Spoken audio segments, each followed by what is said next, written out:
தொழிலதிபரின் மகன் நிதிஷ் இன்று காலை கொலை செய்யப்பட்டிருக்கிறார். இந்த வாரத்துக்கான பாக்யலட்சுமி சீரியல் வந்து பரபரப்பு போயிட்டு இருக்கு. அது என்னன்னா, கோபியை வந்து போலீஸ் அரெஸ்ட் பண்ணிட்டு போயிடுறாங்க. ஆனால் இனியை வந்து அவங்க ஹஸ்பண்டை கொலை பண்ணிட்டாங்கல்ல, அது கொலை பண்ணலை, அவள் தள்ளி விட்டா, அவனே போய் இடித்து செத்துட்டான் போதையிலே. அதனால இனியும் அவங்க அப்பாவை வந்து அந்த நியூஸ் தெரிஞ்ச உடனே ஃபேமிலி எல்லோரும் உட்காந்து நியூஸ் பார்க்குறாங்க. பார்த்த உடனே நான் போய் நானே சரண்டர் ஆகிடுறேன் அப்படின்னு இனியாக சொல்கிறாங்க. அதனால் கோபி வந்து நீங்கள் யார் சரண்டர் ஆகலாம், நான் சொல்கிற வரைக்கும் நீங்கள் வீட்டுக்கு வெளியே வராதீங்க அப்படின்னு வேறு ஒரு இடத்துக்கு அமுச்சு விட்டாங்க. அதுக்கப்புறமா வீட்டுக்கு வந்து போலீஸ் வராங்க. வந்த உடனே போலீஸ் வந்து கோபியை அரெஸ்ட் பண்ணிட்டு போயிடுறாங்க.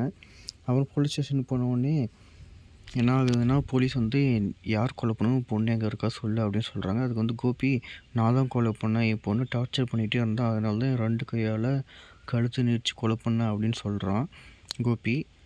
அதுக்கப்புறமா இனியை பார்த்து ஷாக் ஆகிடுறேன். அவங்க அப்போ தான் அரெஸ்ட் ஆகிட்டு நான் தான் கொலை பண்ணேன்னு சொல்லிட்டால, அதனால நான் உனக்கு கடைசியில் சொல்கிறேன்னு சொல்லியிருந்தால. அது என்னென்னா, பாக்கியலட்சுமி சீரியல் இன்னும் 2 வாரம் தான் இருக்க போகுது. பாக்கியலட்சுமி சீரியல் வந்து முடிய போகுது. அதனால் முடிகிறதுனால நான் கஷ்டப்பட்டு அவ்வளோ நாள் வீடியோ போட்டிருக்கேன். எனக்கு சப்ஸ்கிரைப் பண்ணியிருக்கேன்.